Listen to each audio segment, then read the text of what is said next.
J'ai une histoire à partager, une observation. Lorsque nous avons déménagé en Inde, les infrastructures commençaient tout juste à se développer. Et ils ont aménagé cette magnifique autoroute, voie express entre Mumbai et Pune.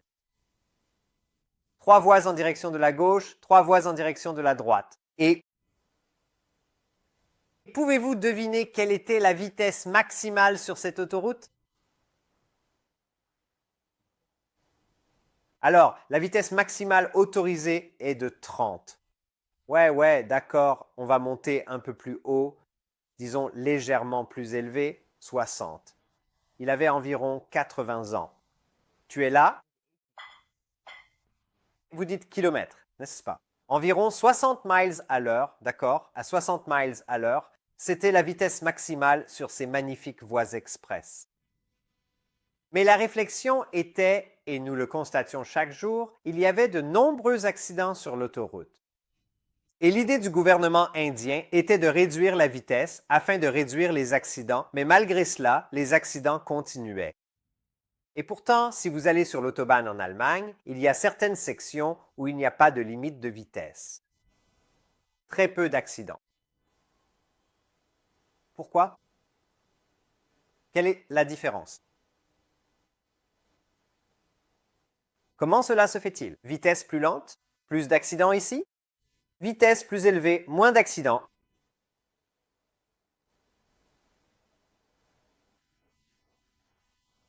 Des normes bien établies.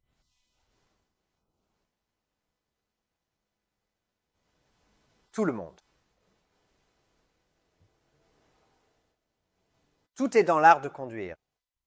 Je me souviens d'avoir passé mon permis de conduire en Inde, et c'était littéralement ça. Il fallait démarrer la voiture. D'accord, c'est tout. C'était tout. C'était mon permis de conduire.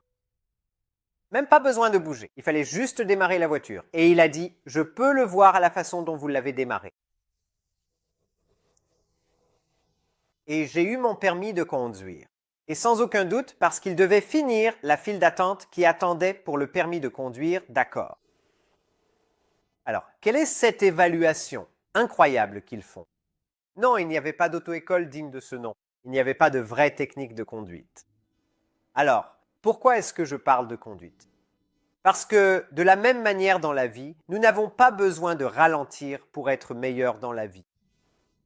Mais ce qui commence à se passer, c'est qu'à mesure que nous accumulons de plus en plus de choses, le travail, la famille, différentes responsabilités, une vie sociale, à mesure que nous commençons à additionner ces différents aspects de la vie, nous trouvons cela difficile à gérer. Et alors, nous constatons que l'équilibre commence à disparaître. Notre santé en pâtit, le sommeil, nos relations, notre présence d'esprit. Nous ne sommes pas capables d'être dans le moment présent. Je discute avec mes amis en Afrique du Sud et ils me disent, tu sais ce qui me manque? Nous sommes des amis du lycée. Ce qui me manque, c'est de pouvoir faire une seule chose à la fois. Mon esprit est partout à la fois. Et c'est ça. C'est comment pouvons-nous aller plus vite, mais sans avoir d'accident. Mais cela revient à la technique de vivre. Alors, combien de pays sont représentés ici ce soir? Je sais qu'il y a le Canada, le Kenya, l'Afrique du Sud ou d'autres. Afrique du Sud, Durban. D'accord, merveilleux. Australie? Ah, merveilleux. Australie, Russie. D'accord, dans vos pays respectifs, est-ce que l'un d'entre vous a suivi un cours, un diplôme sur les relations? Comment s'entendre avec un partenaire? Comment être marié? Quelqu'un? Existait-il un cours sur la parentalité? Russie? Australie? Non? C'est intéressant. Il nous faut un permis pour conduire une voiture. Mais mettre un enfant au monde? Aucune préparation? Mais il y avait autrefois une sagesse pour la vie. Ainsi, à l'âge de 16 ou 18 ans, lorsque nous atteignions l'âge adulte, nous sommes préparés à affronter les épreuves que la vie nous réserve. Et ce sujet s'appelle le Vedanta. C'est la philosophie la plus ancienne du monde, vieille de 5000 ans. Elle vient de 2 mots sanscrits. Veda signifie connaissance, Anta signifie fin. En gros, c'est un manuel complet pour la vie. Et si nous connaissons ce manuel, la vie devient beaucoup plus facile. Et je dis que certaines des conversations que nous n'avons pas, soit de la génération précédente, soit que nous ne transmettons certainement pas à la génération suivante, sont les suivantes. Comment fait-on face au chagrin, à l'anxiété, au stress, à la perte, à la mort? Il n'y a pas de conversation. Et parce qu'il n'y a pas de conversation, il n'y a pas de préparation, il n'y a pas d'amélioration des compétences. Ce sujet traite de cela. Et ce que dit le Vedanta, c'est que la vie doit s'apprendre, doit se pratiquer, mais c'est méthodique, logique. Pour ceux d'entre vous qui aiment les mathématiques ou l'ingénierie, vous allez trouver cela extrêmement rafraîchissant. Donc je vais vous en donner un aperçu, et c'est ce que représente aujourd'hui. Qu'est-ce que la vie? Comment le définiriez-vous, vous? Définition de la vie.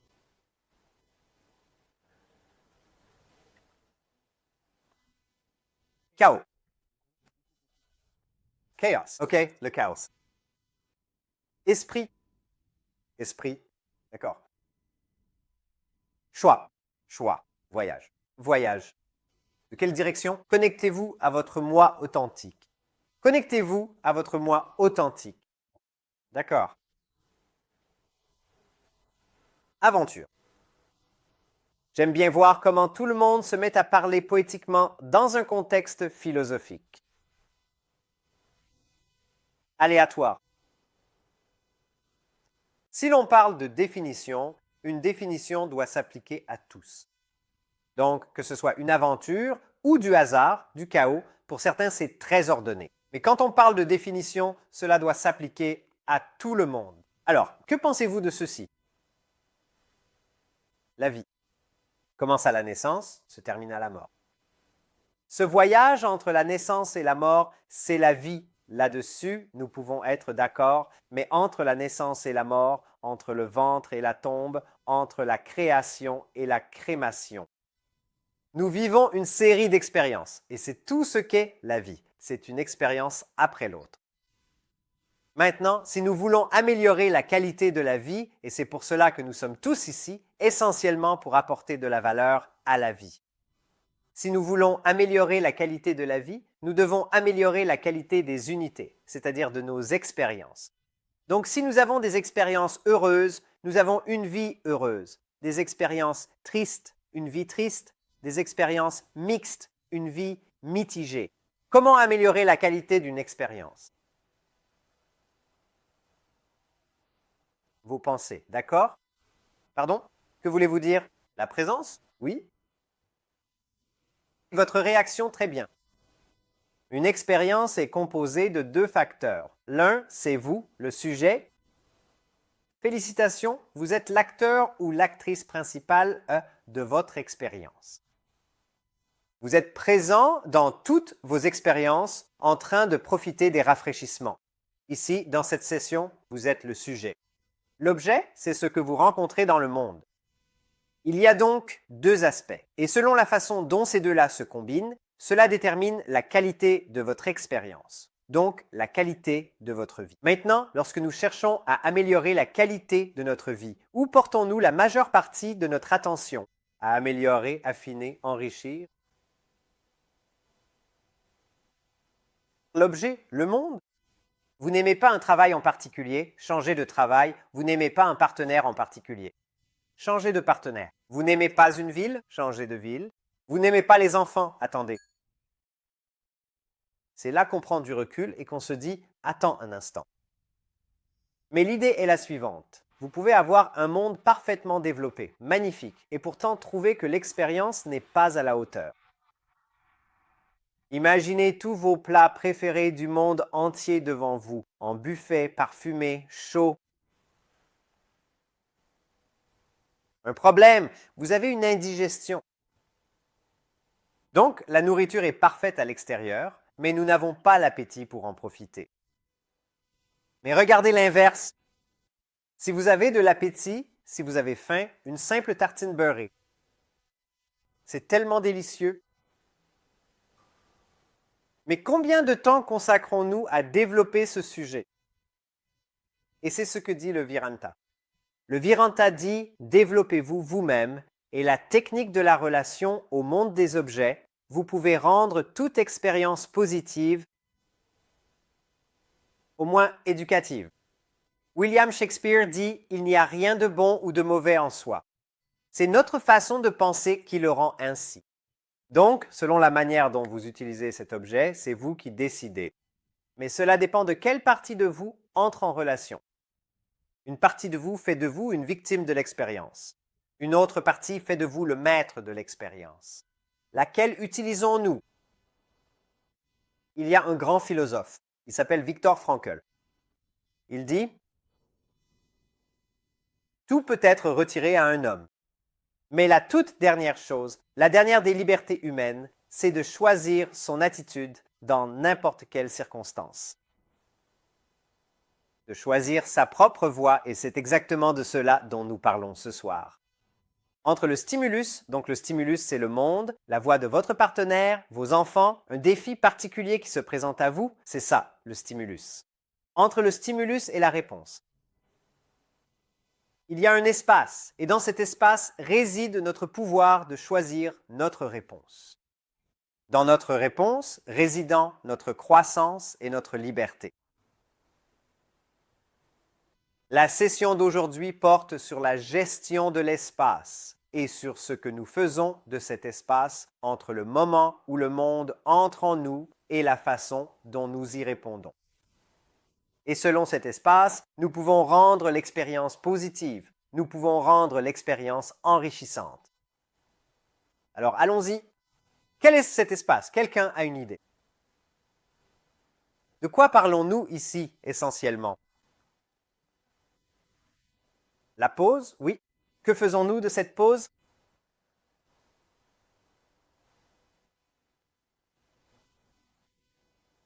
La remplir d'amour. D'accord? Êtes-vous marié? Oui, d'accord. Alors, combien de personnes ici dans la salle sont mariées? D'accord. Une seule? Waouh, c'est très rafraîchissant. C'est très rafraîchissant. D'accord. Abania, tu n'as pas levé la main? Il n'y a rien de mal au mariage. Nous sommes mariés, au fait.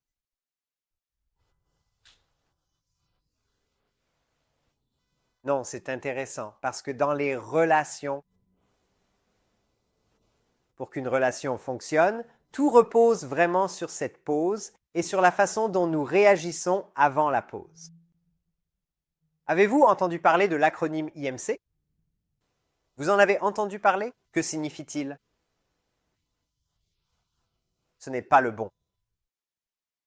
C'est celui qui est le plus connu, n'est-ce pas? C'était un piège. Mais celui que je veux que vous reteniez ce soir, c'est corps, mental, intellect. C'est le mécanisme du choix. C'est le mécanisme de la prise de décision. En fait, ce modèle simple, toute la philosophie, le développement personnel, la spiritualité en sont issus. Daniel Kahneman l'appelle la pensée rapide, la pensée lente. Stephen Covey parle d'être réactif ou proactif. Le sujet précède tout cela de très, très loin. En gros, votre corps est un véhicule. Il vous transporte d'un point à un autre. Vous pourriez avoir une Fiat. Vous pourriez avoir une Ferrari. Mais vous pouvez aussi écraser la Ferrari. Ce qui compte, c'est qui conduit. Et il y a deux conducteurs dans votre personnalité. Premièrement, le corps n'est qu'un véhicule. Deux conducteurs. Et ils sont essentiellement tous les deux des pensées.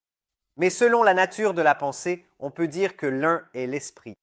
Et ne vous attachez pas au nom. Vous pouvez l'appeler pensée section A, pensée section B. Mais pour ce soir, l'un est l'esprit, l'autre est l'intellect. Quand on regarde l'esprit, l'esprit est cette partie de vous qui ressent et qui émet des émotions. C'est cela qui porte vos préférences, vos biais, et ce sont vos conditionnements que nous avons adoptés, généralement de façon inconsciente, que nous avons simplement absorbés. Et nous ne réalisons pas pourquoi nous avons certaines réactions face à eux. Tout cela a été absorbé dans notre subconscient. C'est cela l'esprit. Si je vous demande « Bonjour, Afrique du Sud », quelle est votre couleur préférée? Bleu. D'accord. Et la vôtre? Rouge. Violet ou jaune? Nous avons un drapeau fascinant ici. Pourquoi le bleu? Sérénité. Sérénité. D'accord. Et quelle est votre cuisine préférée? Oui, vas-y. Quelle est votre cuisine préférée? Japonaise. Japonaise, d'accord. Et vous? Italienne? Une personne aime la cuisine japonaise, une autre aime la cuisine italienne. Pourquoi? Ce sont des préférences. C'est juste un goût, c'est juste un dégoût. C'est notre esprit. Il contient les émotions, il contient les désirs, ainsi que les impulsions, l'attachement. Maintenant, l'intellect est différent. L'intellect, c'est lorsque nous devenons conscients de la pensée, conscients de l'émotion. Il a la capacité de raisonner, juger, décider, analyser, prendre du recul et observer une situation. Ainsi, alors que l'esprit réagit avec notre subconscient, ce que nous ressentons, ce que nous exprimons, ce qui se passe en nous à ce moment-là, nous réagissons avec le ressenti. L'intellect a la capacité d'être objectif. Prendre du recul, et voici toute la beauté de la chose. Nous ne sommes pas nos émotions nous appartiennent, et si nous avons la capacité de développer cet intellect, nous pouvons gérer cette émotion, afin de faire en sorte qu'elle devienne une force positive qui nous propulse véritablement vers l'avenir, plutôt que de rester simplement une force qui finit par nous saboter de l'intérieur, ou qui peut potentiellement nous freiner dans notre élan, détruire des relations. J'allais donner l'exemple du mariage, parce que si souvent dans un mariage, la beauté de la famille, c'est que nous savons exactement comment nous irriter les uns les autres. Nous connaissons les boutons à appuyer juste pour titiller, et nous obtenons une réaction, et tu le sais aussi. Tu sais comment cela va provoquer l'autre personne. La question est-il possible de ne pas se laisser provoquer? Peux-tu ressentir l'émotion et décider, je ne vais pas tomber dans le piège, je ne vais pas donner cette satisfaction. Je ne pense pas que ce soit une façon saine de continuer. Ça s'envenime. Je ne veux pas ça pour ce soir. Je souhaite passer une soirée paisible. Je ne mords pas à l'hameçon. Mais la capacité de faire une pause, d'observer ses émotions et de constater qu'on n'allait pas forcément agir sous leur influence, c'est une capacité intellectuelle. Maintenant, lorsque nous faisons un choix, utilisons-nous notre esprit ou notre intellect? Quel serait, selon vous, le choix majoritaire? Esprit. Quand avez-vous choisi votre partenaire, avez-vous privilégié l'esprit ou l'intellect? Eh bien, je vous pose la question à votre sujet. Oui. Quand j'ai choisi mon partenaire, esprit ou intellect? Esprit. Esprit. Les émotions, n'est-ce pas?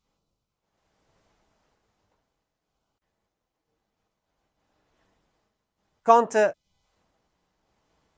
Avani et moi, nous étions en train d'envisager le mariage, et c'était comme un véritable entretien. Et c'était à plusieurs tours, à plusieurs tours. Nous étions de bons amis. Nous étions de bons amis, mais le mariage est l'étape suivante. Mais c'était un entretien. C'était comme, quelle est ta vision de la vie? Qu'est-ce que tu recherches chez un partenaire? Et je dis, la raison pour laquelle c'est important, c'est que souvent, on rencontre quelqu'un au travail, on rencontre quelqu'un à l'université, on passe du temps avec cette personne et cela semble être une progression naturelle. On se met en couple dans une relation un peu longue, mais on n'a jamais vraiment eu la conversation pour se demander « Attends, qu'est-ce que tu veux dans la vie? Et pourquoi as-tu besoin d'un partenaire dans la vie ?» Donc, supposons qu'une personne recherche de la compagnie, mais la personne avec qui elle sort n'aime pas parler. Là, il y a un problème. Ou bien une personne veut avoir des enfants, l'autre ne veut pas en avoir. Quel est le compromis? Un poisson rouge, un demi-enfant? Mais ce sont justement les conversations que les gens n'ont pas, parce qu'ils prennent des décisions, investissent du temps, de l'argent, des efforts entièrement avec le cœur, sans vraiment réfléchir avec l'intellect. Maintenant, ce que nous voulons faire, c'est commencer à examiner certains de nos choix. Parce que ce qui nous cause tout ce stress dans notre vie, c'est l'esprit qui submerge l'intellect. Je vais vous donner un exemple simple. Un diabétique aime les sucreries. Et à ce diabétique, je partage mon chocolat préféré, la Durac. Vous avez déjà goûté au la Durac? Je ne savais pas qu'on en trouvait à Londres. Je l'ai acheté à Genève. Et je dis, oh, du la Durac, juste ici. Enfin bref, donc j'offre une tablette de ce la Durac au diabétique. Qu'est-ce que l'esprit du diabétique dit? J'en veux. Oui, j'en ai envie. J'aime ça. Ça a l'air d'être un bon chocolat. Et aussi, qu'est-ce que l'intellect du diabétique dit? Ce n'est pas une bonne idée. Tu te souviens de ce qui s'est passé la dernière fois? Vous avez dû recevoir l'injection. Ne le faites pas. Que fera le diabétique? Le manger? Oui. Allez-y. Oui. Donc, On a vraiment l'impression que, dans une certaine mesure peut-être, l'esprit est un peu diabolisé, biologiquement. Nous pouvons certainement vivre d'une certaine manière où ces instincts ont une utilité. Biologiquement, assurément, nous pouvons vivre d'une certaine manière où c'est... les instincts ont en quelque sorte une utilité. Es-tu en train de dire que l'esprit n'a aucun but dans nos vies? Il en a un. Il en a un. Mais là, on entre dans les nuances. Donc d'abord, je crée la structure pour comprendre comment chaque élément communique avec les autres, puis on aborde la version plus nuancée. Parce que l'esprit, comme dans le cas du diabétique, qui a envie de chocolat. Mais ce qui est intéressant, c'est que l'intellect peut être d'accord avec l'esprit ou ne pas être d'accord avec lui. L'intellect peut dire. Et c'est là que ça devient nuancé. L'intellect peut dire que ton taux de sucre est bas. Tu as été très discipliné cette semaine. C'est bon, prends du chocolat, vas-y, fais-toi plaisir. Donc l'esprit et l'intellect peuvent être d'accord. Et c'est là que tu as l'impression de planer. Ce que tu ressens et ce que tu veux faire, ce que tu penses devoir faire, c'est la meilleure vie. Mais que se passe-t-il lorsqu'ils ne sont pas d'accord? Et c'est là que nous ressentons la friction dans la vie. Nous ressentons le manque d'alignement. Ce que nous voulons, ce que nous ressentons n'est pas ce que nous pensons devoir faire. Et ce manque d'alignement provoque du stress en nous. Mais voilà le point important. Le rôle de l'esprit n'est pas de penser. Alors, quel est le réglage par défaut de l'esprit? Tu ressens, oui, qu'est-ce qu'il recherche à travers le ressenti? Le plaisir? Il recherche le plaisir instantané, la gratification immédiate. Maintenant, quand on passe à l'intellect, cela ne semble pas très intéressant, divertissant. Qu'est-ce que l'intellect recherche?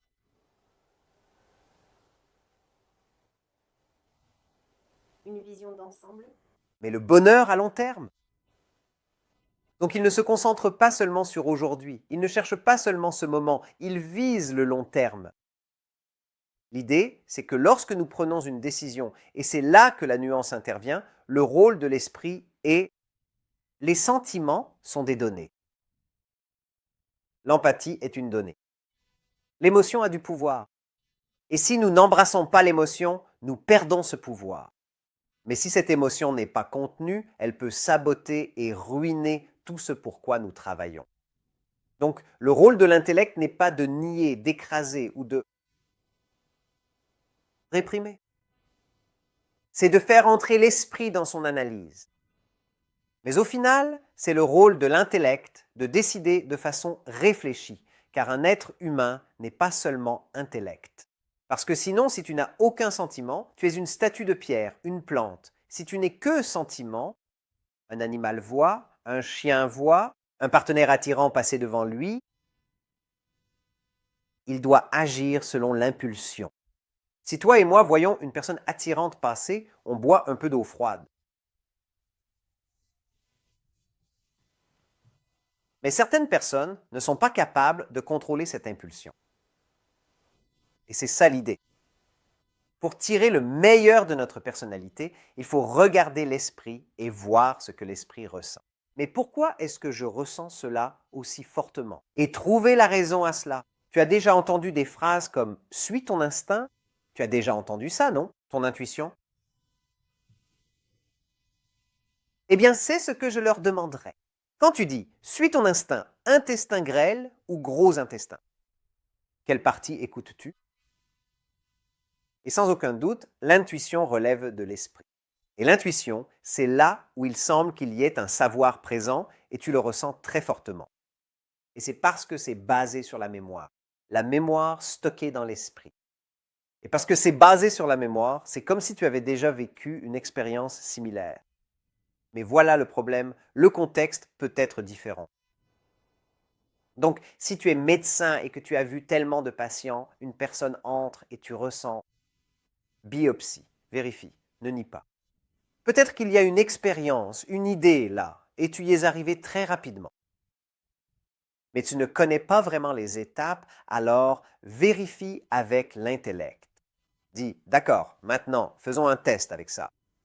Mais tu bases tout là-dessus sans que ce soit exactement le même contexte que dans le passé, ce qui est dangereux. C'est donc là que nous tirons profit des deux.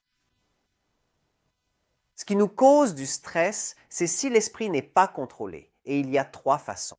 Je vais te montrer comment l'esprit cause du stress. La première façon, c'est que l'esprit génère des désirs. La deuxième, cet esprit n'aime pas être dans le présent. Et la troisième, c'est l'attachement. Sans les relations, nous allons les prendre une par une. Les désirs. L'esprit désire constamment. Quand éprouvons-nous du plaisir?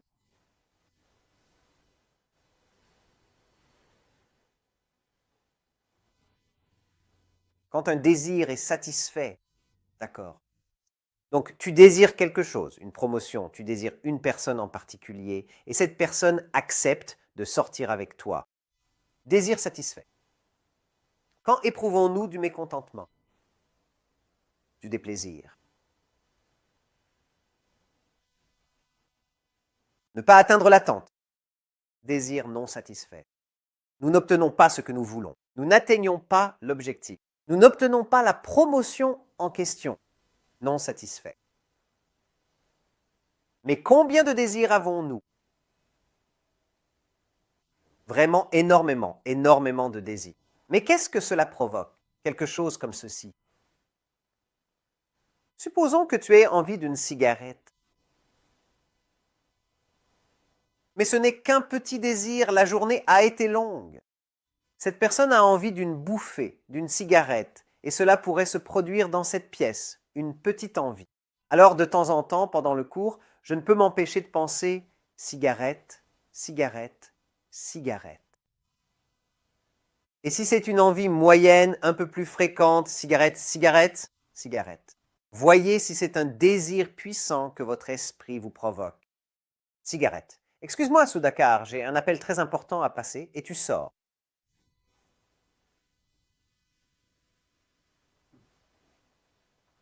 Nirvana.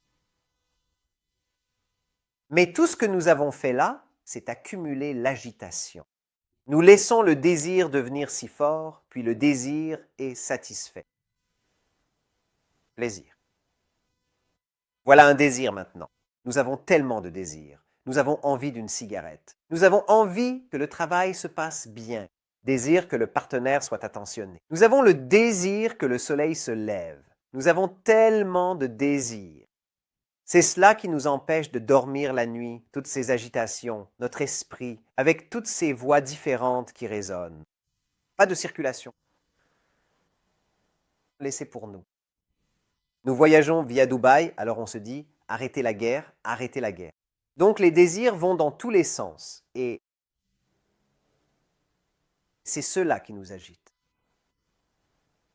Donc si nous voulons être plus paisibles, nous devons calmer les désirs, réduire les désirs. Vous pouvez essayer d'aller satisfaire vos désirs, mais que se passe-t-il lorsque vous essayez d'en satisfaire un?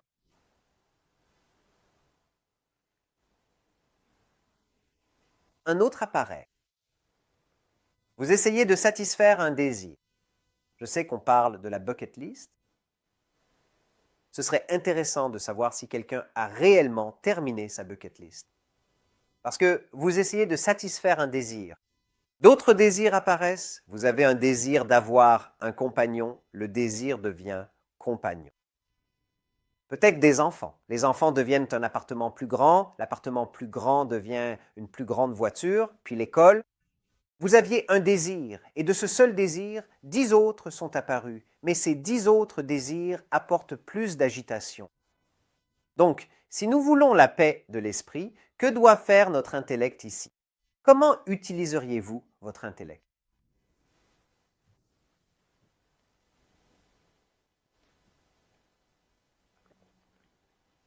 Je vais prendre Sam comme exemple ici. Sam, juste en face de moi. Dis-moi Sam, est-ce qu'il y a quelque chose de particulier sur lequel tu es en train de travailler en ce moment? Une promotion. D'accord. Donc, nous avons un désir pour quelque chose comme une promotion.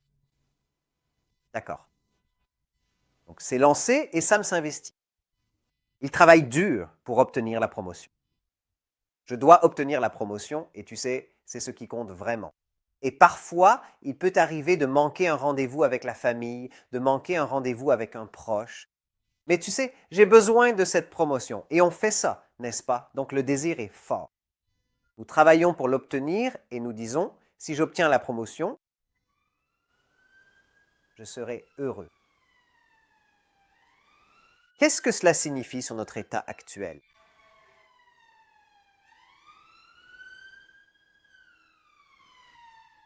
Que nous ne sommes pas comblés.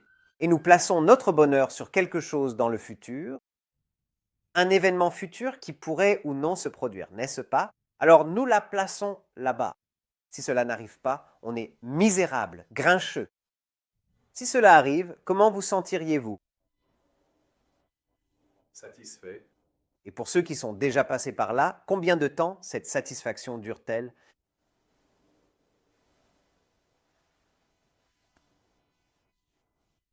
Quelques secondes. Waouh! Un jour, quelques secondes. Et pourtant, nous nous infligeons tout ce stress, toute cette agitation pour quelque chose dont nous pensons qu'il va nous apporter cette satisfaction, ce bonheur. Pour finalement réaliser qu'elle n'est pas là, l'esprit saute à autre chose, l'esprit est comme le feu, il n'est jamais satisfait, il en veut toujours plus. C'est pourquoi nous devons faire appel à l'intellect pour comprendre le jeu de l'esprit. Je ne vais pas te laisser prendre mon bonheur en otage, d'accord? Le bonheur, voilà le truc.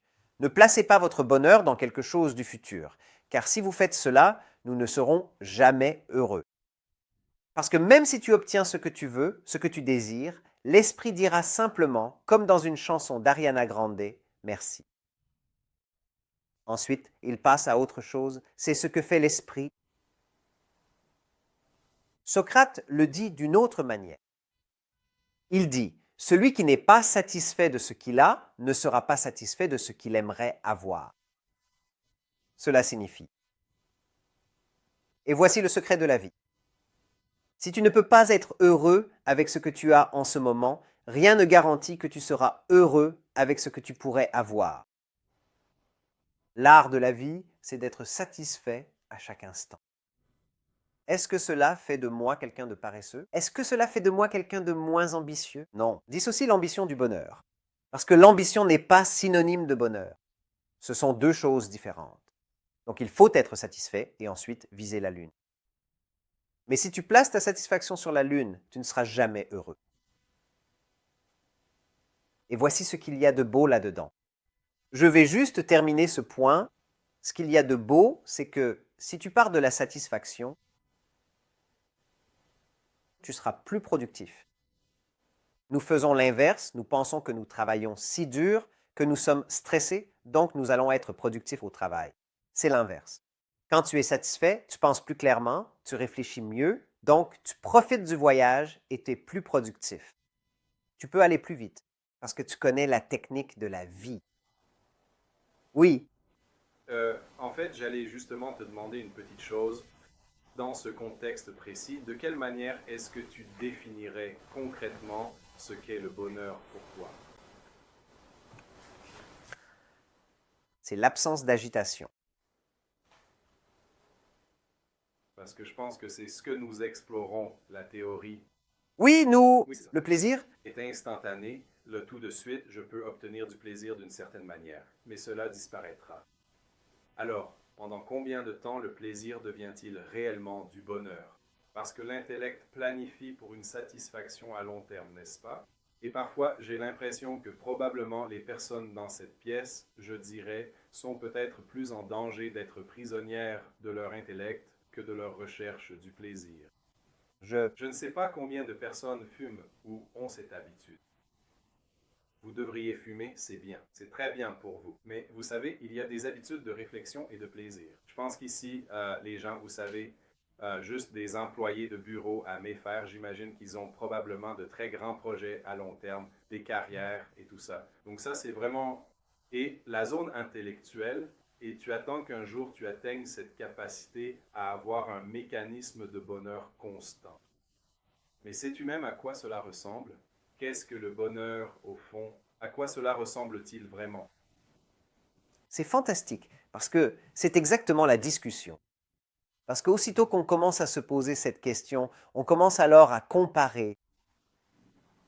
Et au lieu de faire des essais et des erreurs avec le bonheur, avec la vie, on commence en fait à réfléchir. Où est-ce que j'obtiens un meilleur retour sur investissement pour le bonheur?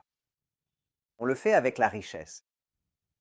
J'investis tellement de temps, tellement d'argent, quel est mon retour? Mais je dis, dans les domaines où nous faisons des efforts, quel est le retour que nous obtenons? Et quand on regarde le plaisir des sens, le retour est très faible, ça ne dure pas longtemps. Alors maintenant, où peut-on investir autrement? Et c'est ta question. Où peut-on investir autrement? Nous regardons du côté des émotions.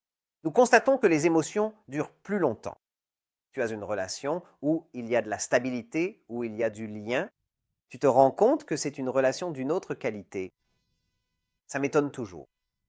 Pourquoi une personne choisirait-elle de quitter la vie de célibataire pour la vie de famille?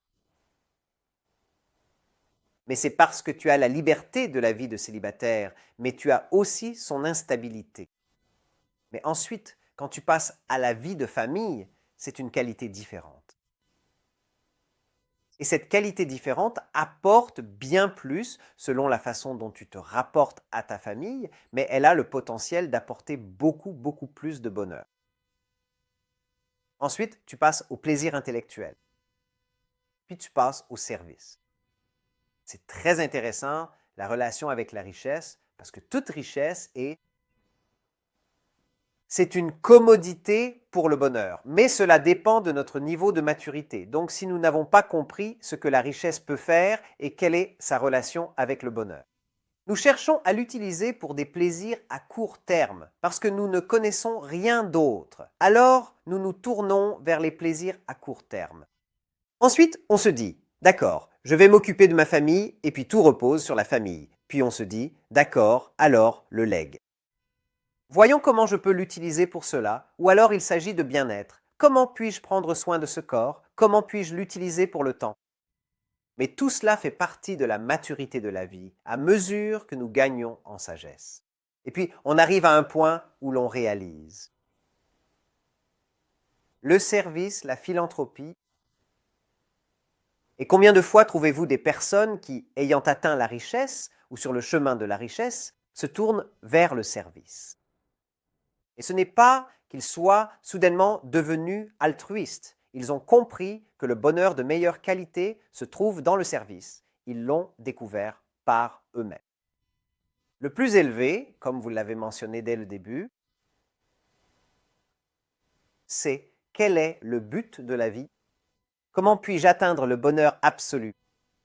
C'est le plus grand investissement. Mais tout a commencé avec votre question. Il existe différents types de bonheur. Et c'est de cela qu'il s'agit aujourd'hui. Oscar Wilde dit qu'il n'y a que 2 tragédies dans la vie. Nous comprenons la première. La première, c'est de ne pas obtenir ce que l'on veut. Par exemple, vous n'obtenez pas la promotion. Vous savez ce qui est pire? L'autre, c'est de l'obtenir. Parce qu'alors, on se rend compte, mince, ce n'est pas là. Alors ne laissons jamais l'esprit nous prendre en otage. Donc, si nous sommes trop stressés à propos de quelque chose, l'intellect doit dire à l'esprit, n'exagérons pas ce désir. Vous savez pourquoi? Parce que même si vous obtenez ce que vous voulez, cela ne vous apportera pas un bonheur durable. Allez-y, poursuivez-le. Mais dissociez le désir du bonheur. Le point suivant. Et c'est le deuxième point. La tendance de l'esprit, c'est qu'il n'aime pas rester dans le présent. Il part dans le passé, il part dans le futur, même maintenant. Si l'un d'entre vous a été avec moi 60% du temps, merci beaucoup. Mais l'esprit s'évade. Peut-être que vous pensez, oh, vous savez, mon frère aurait apprécié cette conférence. Soyez ici. Mais l'esprit s'évade, il part vers d'autres choses. Peut-être que vous pensez à une tenue bleue que vous aimeriez porter. L'esprit s'évade et il revient. C'est la nature de l'esprit, voyez-vous, l'esprit va dans le passé et le futur. Ce que nous voulons, c'est que l'intellect maintienne l'esprit dans le présent. C'est à ce moment-là que nous sommes concentrés. Le pouvoir du présent, en réalité, c'est que le présent est l'endroit où la vie se déroule. Le passé est mort, le futur est inconnu. Donc, si nous manquons le présent, ce moment est perdu. Et que faisons-nous? Nous occupons constamment le présent avec des pensées sur le futur, des pensées sur le passé.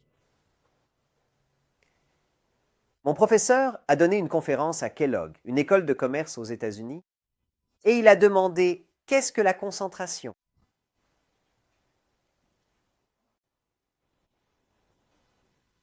Le doyen a levé la main et a dit « Concentration, focalisation ». Alors mon professeur a redemandé « Qu'est-ce que la focalisation ?» Un élève tout au fond a levé la main et a dit « Concentration ». Mais c'est ce que nous faisons. Nous jouons avec les mots. Nous ne réglons pas vraiment la question. Mais maintenant que nous avons la terminologie, c'est ça. La concentration, c'est l'intellect qui maintient l'esprit dans le présent sans lui permettre de glisser vers le passé ou le futur. Alors nous sommes concentrés. Un footballeur s'apprête à tirer un penalty. Il s'est entraîné et pourtant lors de la finale de la Coupe du Monde, il rate le but. Je me souviens de cela quand j'étais enfant. C'était la Coupe du Monde 94. Cela semble si loin. Coupe du Monde 94, Italie-Brésil. Roberto Baggio, joueur du tournoi, s'avance pour tirer le dernier penalty pour l'Italie. Il était le soulier d'or, meilleur buteur du tournoi. Et lorsqu'il s'apprête à frapper ce ballon, à quoi pense-t-il? À l'échec, au succès aussi. On va le soutenir, mais probablement l'échec. Ils ne me laisseront plus jamais rentrer en Italie. Il a raté. Le ballon est passé à environ 5 mètres au-dessus de la barre. Comment est-ce possible d'être aussi doué, mais que l'esprit ne soit pas là où il devrait être, et quand l'esprit n'est pas là? Et on le constate. On est en train d'envoyer un email, puis on reçoit une notification, et soudain, peut-être que le nom de cette personne apparaît dans votre boîte mail. C'est notre esprit. Et voici le point important. Si nous pouvons nous concentrer, 2 choses se produisent. La première, c'est que la qualité de votre action s'améliore parce que votre esprit est derrière. Mais la seconde, et c'est important, c'est que vous paraissez plus jeune. Si vous voulez paraître plus jeune plus longtemps, vous n'avez besoin d'aucune crème, pas de soucis du passé, pas d'anxiété pour l'avenir. Soyez dans le présent, c'est là que se trouve l'énergie. On le voit chez les enfants. Les enfants, ils sont dans le présent et c'est pour ça qu'ils ont autant d'énergie. Mais toi et moi, nous sommes des adultes. Nous avons grandi et nous avons 10 fois la force d'un enfant. Et pourtant, nous n'avons pas cette énergie. Parce que l'inquiétude et l'anxiété. Ce qui pourrait donc s'avérer utile ici, c'est l'intellect en établissant un planning afin de savoir au moins où l'esprit doit se trouver.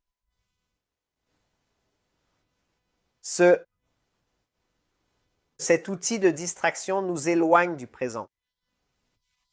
Et je ne sais pas à Londres, mais avez-vous déjà assisté à des réunions où les gens ne font que parler, parler, parler?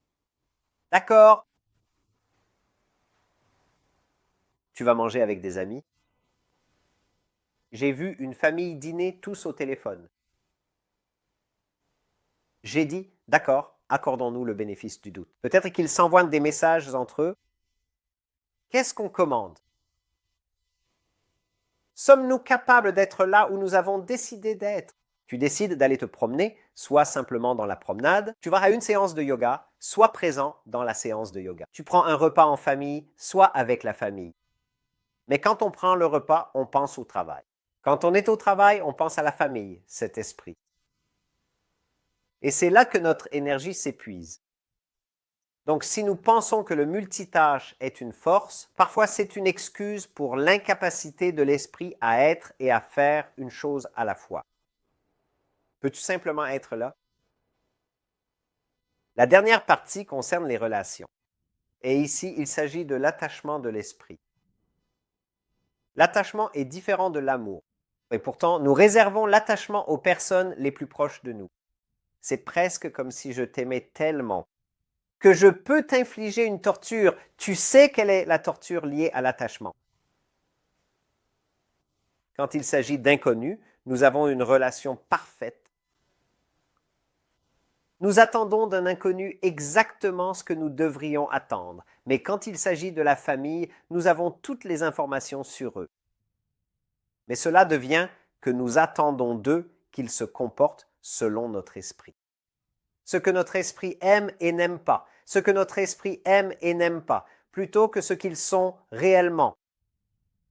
Donc, quand il s'agit de quelqu'un qu'on aime, de quelqu'un dont on est proche, on ne le voit pas selon sa vraie nature. On le voit comme on aimerait qu'il soit. Alors tu dis, mon partenaire est merveilleux, mais qu'est-ce que ce « mais » ? Non, c'est juste que j'aimerais changer ça un petit peu, tu sais, partenaire parfait, mais tu sais, il faudrait juste ajouter ceci, ajouter cela. Alors, qu'est-ce qui se passe? Tu as une idée du partenaire dans ta tête et quand tu interagis avec le partenaire ressent ce décalage, il le ressent. Le jugement, c'est que tu les aimes. Mais quand tu dis que tu aimes, quand tu dis que tu vois, quand tu dis que tu te connectes à une personne, cela veut dire que tu la vois. Mais quand tu veux qu'elle soit différente de ce qu'elle est, c'est de l'attachement. Et c'est l'attachement qui détruit la relation. Mais c'est là le problème, dans l'esprit. L'esprit, même s'il peut ressentir, il va vers ce qu'il aime. J'aime ça. J'aime une personne qui est à l'heure, qui est ponctuelle. J'aime une personne qui est drôle. Peux-tu voir la personne telle qu'elle est? Et c'est cette incapacité que nous avons perdue. Dans les relations, il ne s'agit pas que la personne te corresponde exactement. Léon Tolstoï, il dit, nous cherchons toujours la bonne personne, la personne compatible. Ce qui compte pour construire un mariage heureux, ce n'est pas tant la compatibilité, mais la façon dont on gère l'incompatibilité. Aucun esprit n'est identique à un autre. C'est la manière dont nous gérons les différences qui fera fonctionner la relation. Et c'est normal d'être différent. Être différent n'est pas le problème. C'est normal de ne pas être d'accord. C'est lorsque tu imposes ton point de vue à l'autre que cela devient une dispute, un désaccord. Avons-nous l'intelligence nécessaire pour ne pas nous attacher et pour voir la personne telle qu'elle est? Un exemple. Et nous pouvons pratiquer cela dès aujourd'hui et cela fait une différence qualitative dans nos relations. C'est ceci. Avec notre intellect, faisons l'exercice d'évaluer les personnes dans nos vies, notre partenaire d'affaires, les personnes que nous côtoyons, peut-être nos parents, notre partenaire amoureux, et évaluons-les. Et tu dis, ma femme, mon partenaire est gentil. Mon partenaire a la mèche courte, il se met en colère très rapidement. Mon partenaire est ponctuel à chaque événement où nous allons, ça me rend fou.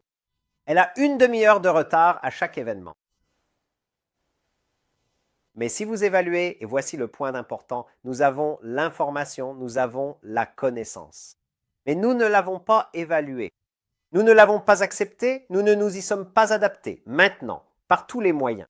Si vous pouvez changer une personne, vous pouvez essayer, mais la nature n'est pas quelque chose qui change facilement. Donc, si vous savez que la nature de votre partenaire est d'être généralement en retard d'une demi-heure environ. Si vous devez partir à 6 heures, à quelle heure dites-vous à votre partenaire de partir? Vous dites à votre partenaire 17h30 et le partenaire arrive en courant, vous voit à 6 heures et dit « Allez, on y va, on y va ». Il voit que vous êtes si calme, si posé, sans vous énerver alors qu'il est en retard. Qu'est-ce qui t'arrive? Tu ne cries pas aujourd'hui? Tout ce que vous avez fait, c'est comprendre la nature de la personne et vous adapter en conséquence. Pas de problème? Vous avez menti clairement. Oui, vous avez vraiment communiqué. Et c'est ça le problème. Vous savez, là, il dit Mark Twain, Samuel Johnson. Il dit « Les gens préfèrent être brutalement honnêtes, mais je trouve qu'il y a plus de brutalité que d'honnêteté là-dedans. » Et c'est une bonne question, vous savez, est-ce qu'on manipule quand on évalue, quand on rencontre l'autre personne?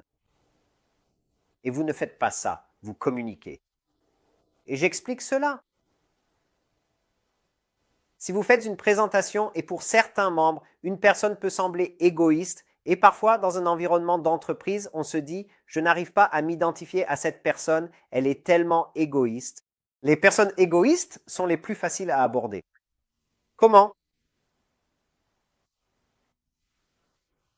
En flattant.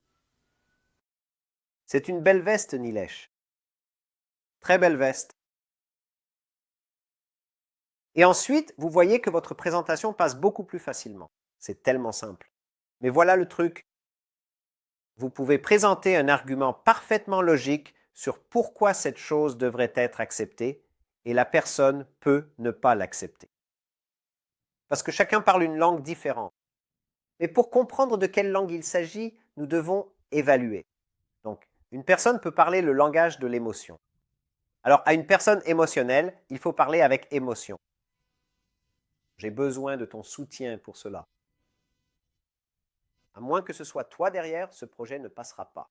Ou alors, ça peut être, écoute, c'est toi qui as eu l'idée originale et tout repose sur ton idée pour la personne égocentrique.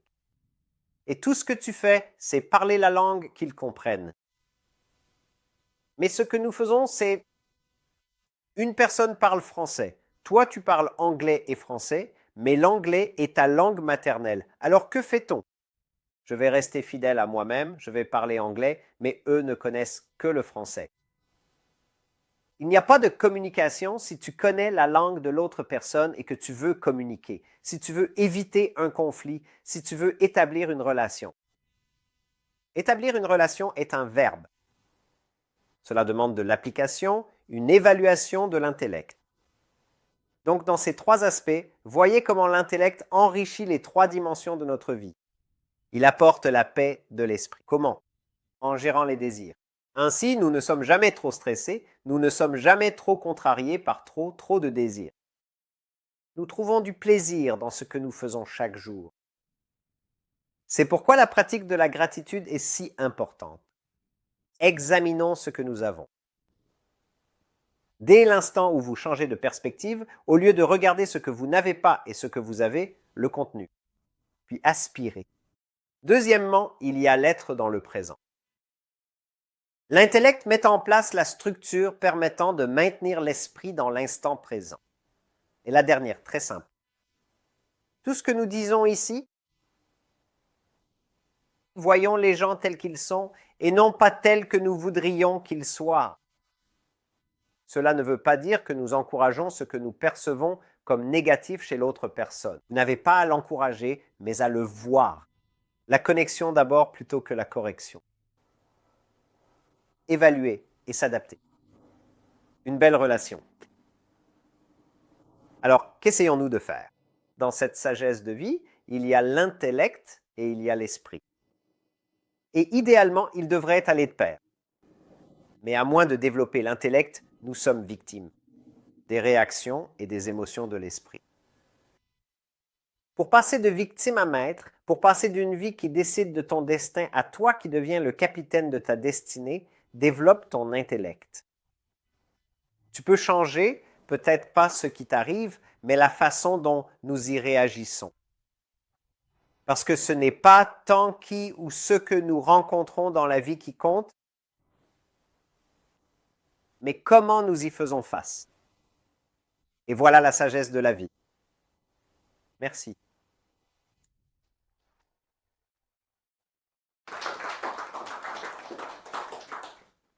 Des questions? Oui.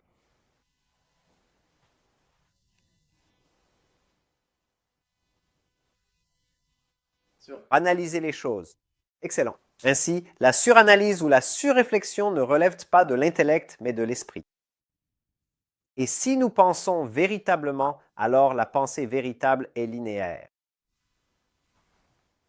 Nous collectons les données, nous les analysons, nous en tirons une conclusion. Maintenant, la seule raison pour laquelle vous reverriez cette conclusion ou cette décision, c'est s'il y a de nouvelles informations ou si nous avons omis des informations. Alors, dans ce cas, d'accord, retournez en arrière, intégrez la nouvelle information, analysez, puis prenez une décision. Donc, vous savez, quand j'entends des gens dire « Écoutez, je suis fiancé depuis 12 ans », à quoi pensez-vous? Non, non, non, c'est une grande décision. Vous avez toutes les informations. Y a-t-il quelque chose de nouveau? Mais pourquoi doutons-nous du processus? Nous doutons du processus à cause de l'émotion, de l'indécision, du doute, de l'insécurité. Donc l'émotion nous maintient dans cette boucle de suranalyse, de réflexion excessive. Si notre raisonnement est « j'ai l'information, avec cette information, j'agis ». Si je n'ai pas assez d'informations, je rassemble les informations, puis j'agis. Donc, si vous réfléchissez correctement, vous constaterez que vous parvenez à des conclusions et que vous agissez dessus beaucoup plus rapidement. La rumination mentale est un résultat de l'esprit. Elle se retrouve prise dans ce cercle vicieux à cause du doute, de l'indécision, de la peur. Quoi? À propos de... Parce qu'on ne peut pas prédire l'avenir. Donc, il s'avère que tu es actuellement en train d'être précisément ce que l'on recherche. Vous imaginez le scénario, mais doutez de vos prédictions, probabilités. Voici l'analyse. Je ne peux pas prédire l'avenir. Personne ne le peut. Je ne peux faire que ce que mon intellect me permet de faire. La qualité de mon intellect n'est pas parfaite et il se peut que des informations me manquent. Donc, je vais me fier à la probabilité. Et si c'est faux, je m'adapte. J'apprends. Mais au moins, dans l'exercice, chaque décision que je prends, et si je l'utilise correctement, mon raisonnement se renforce. Ma capacité à raisonner s'améliore. Donc, un point important ici est que même si nous utilisons l'intellect, cela ne veut pas forcément dire que la décision est la bonne. Mais c'est le meilleur outil dont tu disposes pour l'instant, contrairement à l'esprit, qui n'a ni direction ni dimension. Donc, cela augmente la probabilité à mesure que cela se renforce, une probabilité de plus en plus grande. Si c'est une décision majeure dans la vie, consulte qui? Quelqu'un dont tu crois qu'il a un intellect supérieur, mais aussi aucune intention cachée. Méfie-toi des parents. Ils peuvent avoir un grand intellect, mais ils ont une idée préconçue de la direction que devrait prendre ta vie. Oui, c'est bon, je reviens vers toi. D'accord, pas de problème. Donc l'instinct, alors, ce serait d'évaluer la probabilité, en fait, parce que si tu suranalyses, parfois, il faut prendre une décision. Quelqu'un a parlé d'instinct tout à l'heure, basé sur ton intuition ou ton ressenti. Fais-le passer par l'intellect. Oui. Genre, pourquoi ce ressenti est-il si fort? Fais-le passer par l'intellect, pour étayer. Et si cela passe le test de ce filtre, je viens vers toi. Oui. Mais quand on revenait à la satisfaction, est-ce que cela ne pourrait pas aussi mener à la complaisance?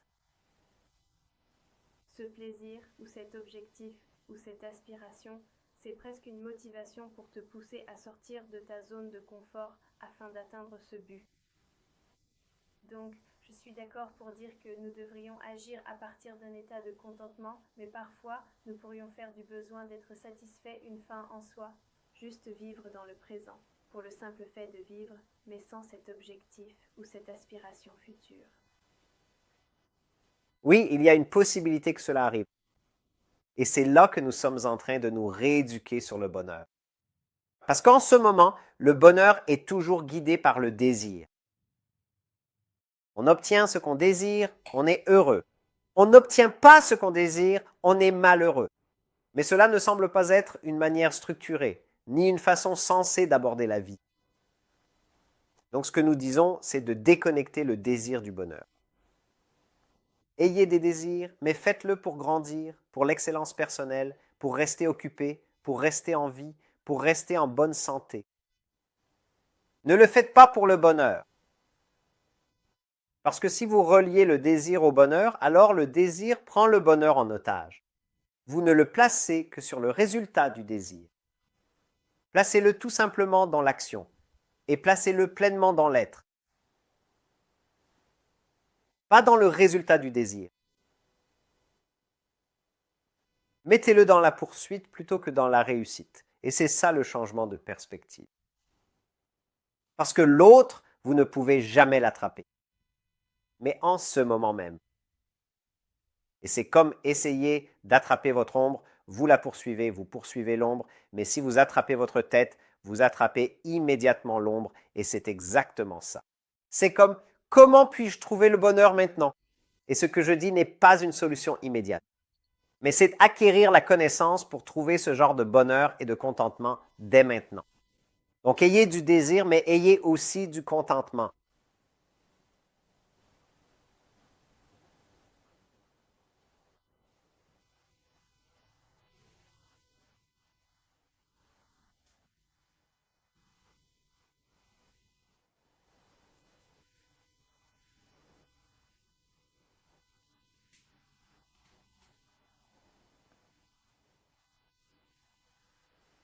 Donner un sens à vos ressentis. Et souvent, vous ne le faites pas, vous savez. Faites un peu de respiration, laissez votre système nerveux se calmer et cela réglera essentiellement le problème. C'est plus efficace que d'essayer de te calmer avec tes pensées, comme je devrais le dire. Alors oui, qu'en penses-tu? Alors, comment sais-tu qu'il faut faire des exercices de respiration quand tu commences à être anxieux? Donc, Il te faut un certain niveau d'intellect pour simplement être conscient, pour savoir que tu traverses cela. Sinon, tu peux être anxieux sans savoir que tu es anxieux. Tu peux être déprimé sans savoir que tu es déprimé. Tu peux être en colère sans savoir que tu es en colère, à moins qu'il y ait un certain élément d'intellect. Donc, le niveau de base de l'intellect, c'est pas d'intellect. Donc, tu n'es qu'un amas d'émotions qui traversent la vie. Tu fais des erreurs. Tu ne vois pas tes erreurs. Tu es en colère et tu ne t'en rends même pas compte. Tu es anxieux. Tu ne te rends pas compte que tu es anxieux. C'est le niveau de base. Au-dessus de cela, il y a l'intellect conscient. Il le voit, mais il n'est pas capable de le contrôler. Ensuite, il le voit, mais il est capable de le gérer. D'accord. Au-dessus de cela, il le voit et s'y prépare. Et ensuite, il le résout à la racine. Pourquoi est-ce que je deviens anxieux à la base? Donc, il ne se contente pas de trouver une technique pour gérer l'anxiété quand je suis anxieux. Mais quelle est la cause profonde de l'anxiété? Comment puis-je résoudre cela à partir de là? L'intellect le plus élevé ne rencontre aucun défi. Il ne se présente pas, et c'est ce que je recherche en ce moment, parce que j'ai déjà anticipé tellement de situations. Je cherche une situation que je n'ai pas vécue, ou du moins à laquelle je n'ai pas pensé et qui pourrait me stresser. Je n'ai pas connu de mauvaises journées. Je ne me souviens pas de la dernière fois, je n'ai pas perdu mon sang-froid. Vous pouvez vérifier, c'est la meilleure personne à qui demander. Je dis que c'est possible, mais cela demande du travail. Et l'idée ici, c'est que ce que vous avez entendu est correct. Quand vous êtes très émotif, ce n'est pas le moment d'analyser et de raisonner. Vous devez attendre que l'émotion retombe pour que votre intellect soit à nouveau disponible. Donc, au lieu de cela, ce que nous faisons, c'est nous préparer à l'anxiété. Alors, Quand je me surprends à être anxieux, je cherche les signes et je vais immédiatement faire mon exercice. Ce travail-là, une chanson particulière que j'écoute, un certain conte que je fais, dès que je le repère ou l'identifie. Donc ensuite, vous passez en mode automatique et c'est ainsi que vous le gérez. Mais la gestion de cela, c'est l'intellect. Parler aux émotions, à l'esprit. Oui, je suis vraiment désolé. La thérapie de la cause profonde est un aspect. Mais ce que ce sujet essaie de faire, c'est de commencer à créer les conversations et les questions en nous-mêmes pour faire de nous notre propre thérapeute. Parce que vous allez voir un thérapeute avec un problème, puis vous repartez avec un autre problème. Et l'idée, c'est de se comprendre soi-même. Comprendre notre propre façon de penser, se demander pourquoi nous ressentons ce que nous ressentons, et si ce sentiment ne nous convient pas, que faisons-nous de ce sentiment? Et c'est ça le sujet, mieux nous comprendre nous-mêmes.